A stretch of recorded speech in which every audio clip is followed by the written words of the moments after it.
Dear class, welcome back to American National Government. We're talking about government contracting and defense spending.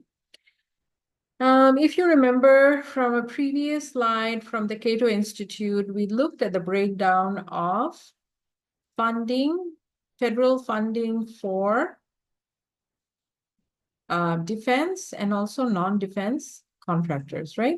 So let's start talking here about the nature of government contracting. So in the 1950s to the current, we saw the space race with the USSR. We saw the Cold War with the USSR and China. All of this necessitated the development of a weapons production and other kinds of defense products. So the federal government started to give contracts to the private sector. This was one way to maintain economic growth, as we saw in the era of cooperative federalism. But what is the nature of this government contracting?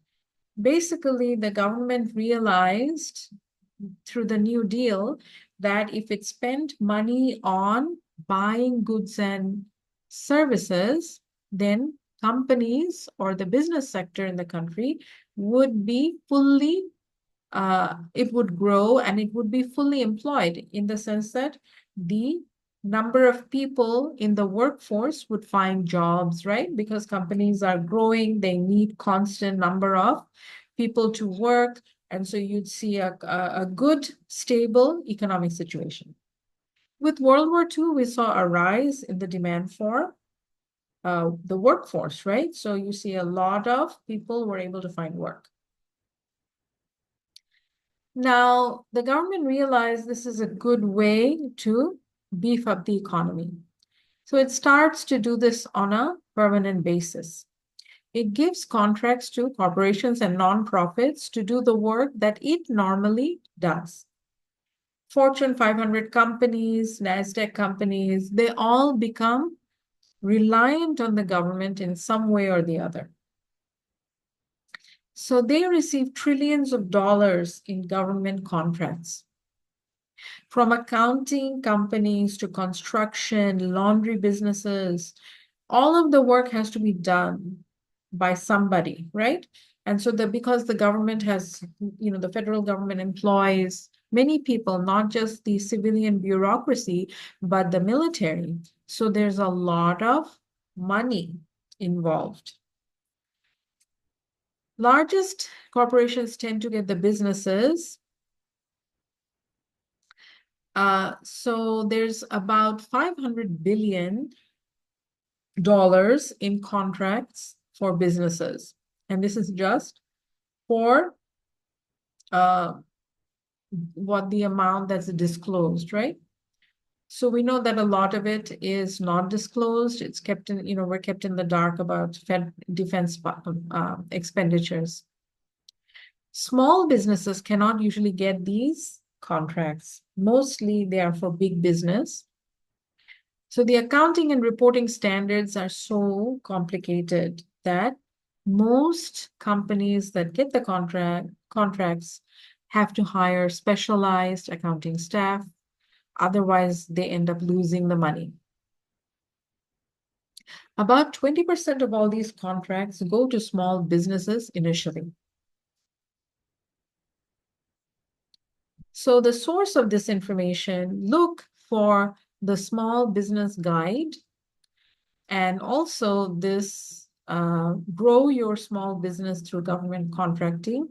This is on YouTube. These are interesting videos and I'll link the videos for you. So out of the defense contracting business, certain industries become stable. And one of them is the military industrial complex. And we saw the Cato Institute graph, or rather the plot. So let's look at that for a second.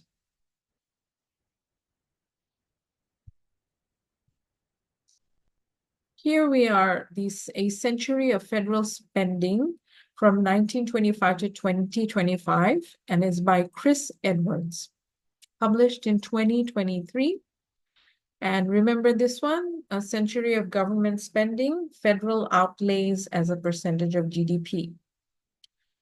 So outlays are just expenses, right? And we see that defense spending as a percentage of GDP had a sharp rise, almost 37 or something percent during World War II, and then drops to about 2%, 3%, and then rises during the Cold War to about 12 or 13%. And then because GDP is growing, the actual percentage of government spending divided by GDP has fallen. But actual government spending has gone up, as we saw with the previous video. We downloaded that file from the White House about outlays and receipts, and we saw that the expenses actually went into the trillions of dollars. And in 2023, it was about 6 point something trillion, right? But look here, it says non-defense spending has actually gone up for non-defense products. And we assume that it's actually the defense products which have gone up. So if you think about it, the weapons, you think about the missiles, the tanks, the demand for those things have actually gone up perhaps, but as a percentage of GDP, they've gone down. Whereas non-defense spending by the government to actually buy all this material stuff that they don't necessarily call defense spending has gone up. But you have to realize that during war, as I mentioned, soldiers use a lot of things which are non-defense, right? Such as laundry services, just dining services, clothing for them, all kinds of expenses, transportation, entertainment, but also many kinds of departments. For example, the Department of Defense funding itself might be categorized as defense. So we don't know exactly where the data is coming from. But sometimes Department of Energy, Department of Education, these kinds of departments have also been giving money to corporations, to higher education institutions like universities, like colleges. They give the money for research. So they give grant money to professors to do research. And then all these billions of dollars are also given to corporations for research and development, R&D, right? And so these corporations are getting a lot of money. Also, a lot of businesses are employed who do all the processing work. So there's war. Who's keeping account of the expenses? You have to hire 5 to 10 major accounting firms to do that kind of work, right? Because one cannot do everything. In this way, the government is basically spending a lot of money on the economy. Let's go back to our original chart.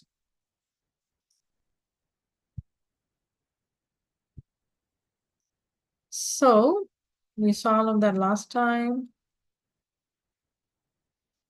So military industrial complex. As you know, the US is the president. The US president is the head of state. He or she is the head of the federal government and also the chief of the military, right? They are holding many positions. As head of state, the president gets to start wars. So they can do this without consulting the US Congress if the situation is urgent.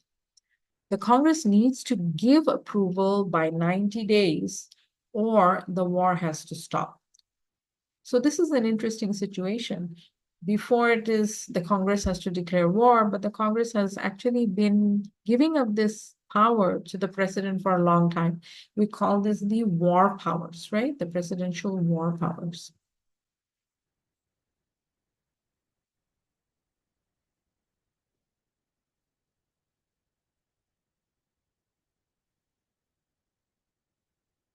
So, how is this related to the military industrial complex? We'll see. So since World War I, we have seen US presidents starting war sometimes before the consent of Congress. One more recent case is with the Persian Gulf War, and it ended in 30 days before the 90-day deadline. And so Congress didn't have to give approval.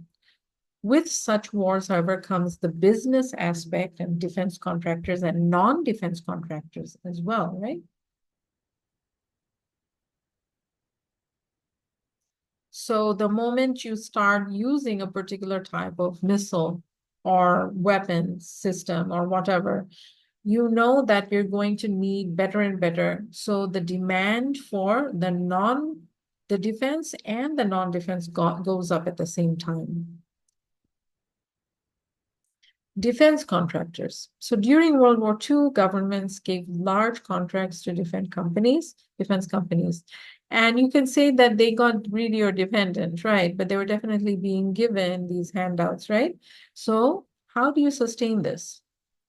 And President Eisenhower warned about this of a rising military industrial complex. And that's why we use that term, right? He coined the term.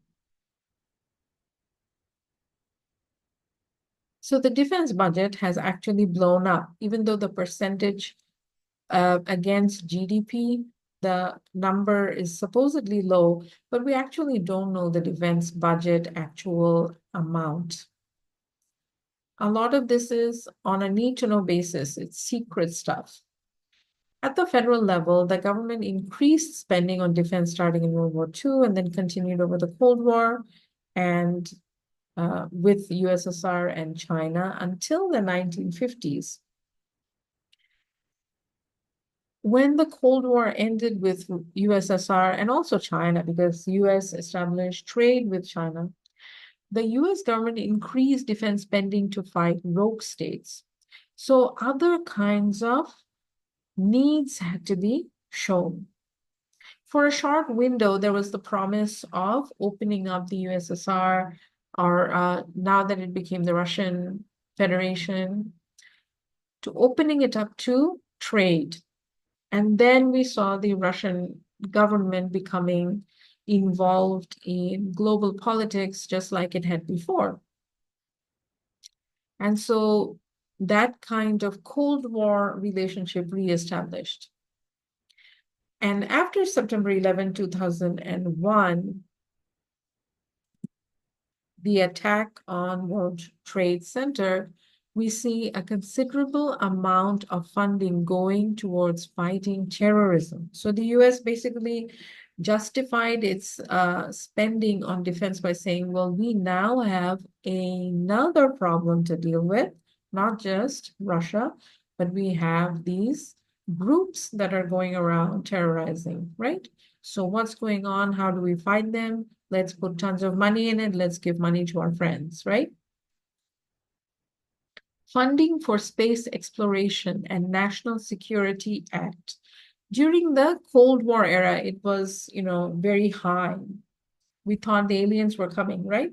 But at the same time, we were trying to match the Russians in their achievements. They had already sent somebody to space, and so we were looking, the US was trying to land on the moon.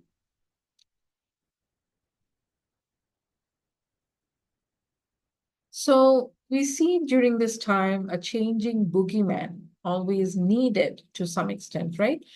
You have the Nazi Germany and Japanese during World War I. Then you have the aliens. Roswell happened in 1948.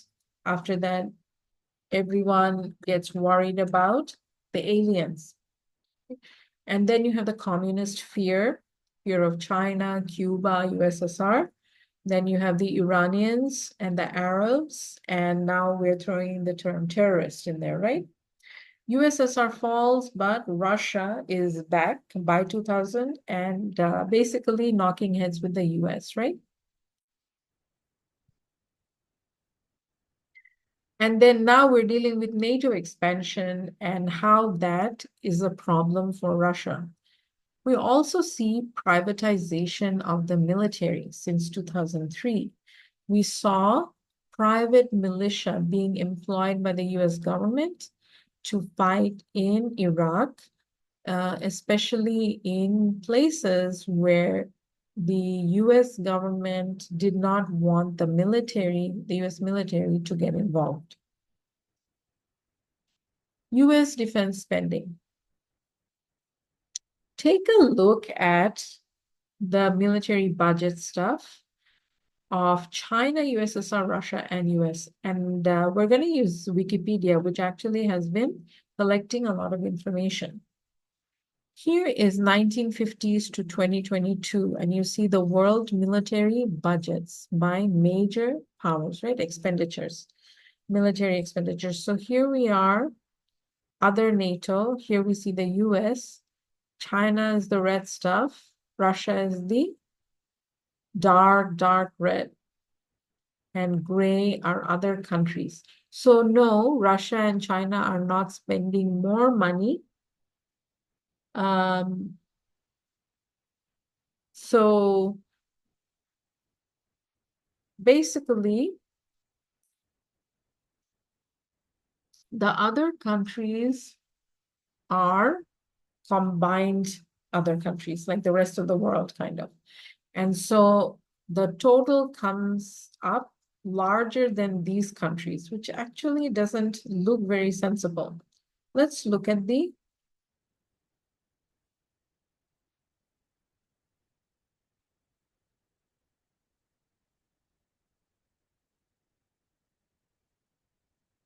all right, so now you can actually see, and I was talking without sharing. Oh, so I must be getting tired.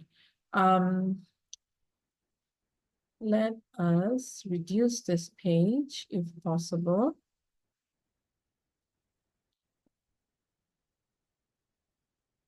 All right. So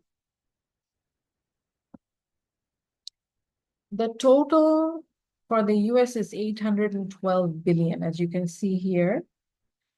For China, it's 298 billion. For Russia, it's 72 billion, and all other countries, 349 billion. So basically, the US is still the largest spender on military. China spends about 1/3 of the US. Russia only 72 billion compared to 812 billion. So these are just stacked on top of each other to show you numbers, but actually the graph is kind of scary looking. It's misleading, right? All right, let's go back to the worksheet.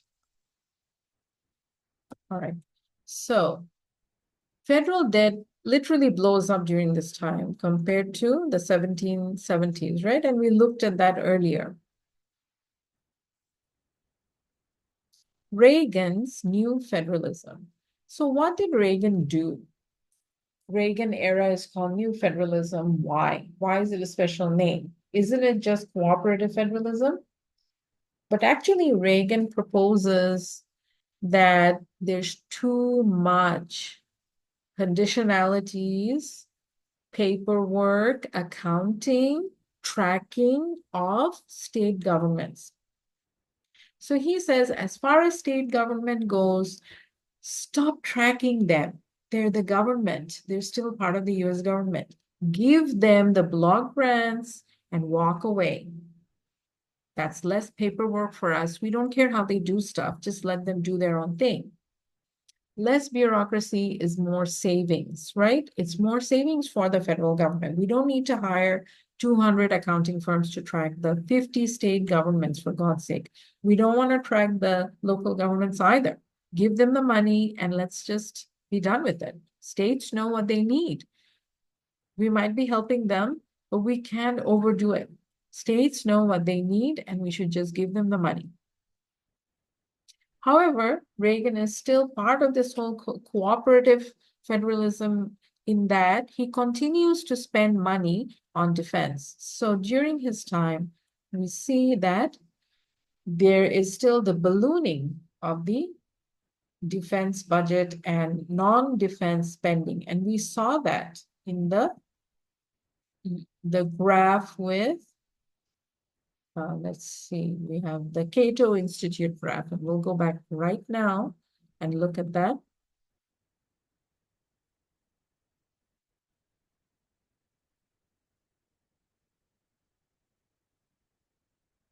Just to be convinced of what's happening. So here we are.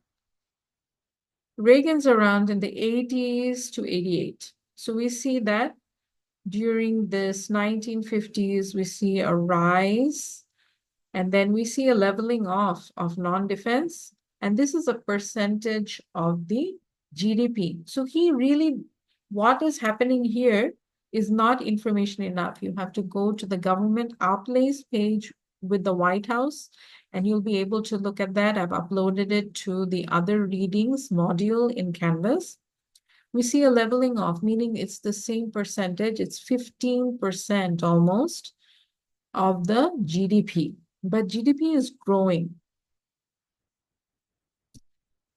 And here we see in the 80s an uptick in the defense budget, defense spending. We also see a rise in interest rate spending. What happened here is there's all this government debt that just matured in the 80s. And the government suddenly is getting all these calls from everybody saying, I have your government bond. I bought it 30 years ago and it's maturing. You need to pay that money back to me and interest. So suddenly the federal government is scrambling and is thinking, how am I going to do this? So it reissues more 10-year bonds, 20-year bonds, and pays off the interest this way. And so this is how it actually pays interest. So let's go back to our slide. So we saw what happened with Reagan. Essentially, Reagan is famous because he kind of said, the states know better. We should give the money to the states and, just leave it at that, reduce the conditionalities, reduce the tracking, let them do their own thing. So the Clinton era keeps reducing spending. It balances federal budgets. Clinton is famous for cutting military spending and closing military bases all over the world. But he did that to balance the budget. And he says, look, states have to balance their budgets. State governments don't have much money and they have to balance their budget. And when I say state governments don't have much money, I mean in comparison to the federal government, right? Which can borrow money and print money indefinitely. So if they balance the budget, we should try to balance the budget, right? So he tried to show that he could balance the budget, and then he got in trouble politically with the military industrial complex. And next thing you know, he's on the hot seat. All kinds of scandal allegations come up, and he's almost impeached. Bush Jr. kind of learns from this experience, George Bush, and he reverses the trend. He raises national debt by increasing borrowing to fight the war on terror. The US federal budget goes over 1 trillion to finance his two wars, one in Iraq and the other in Afghanistan, which each of them almost last a decade. And of course, millions die in the wars, including US soldiers. Bush Jr.'s administration becomes notorious for using private contractors to protect oil company CEOs and other executives. And by here, I mean private military contractors.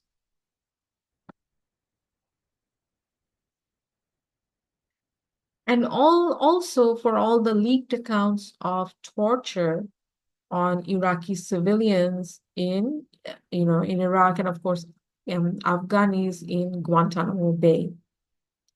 So this is basically what we're looking at. And Fahrenheit 9/11 is a documentary that's become very famous. It won the Oscars. Michael Moore is the director, and he talks about the level of contracts given out to US corporations during the war, and the way that is done is kind of flashy. Let's take a little look.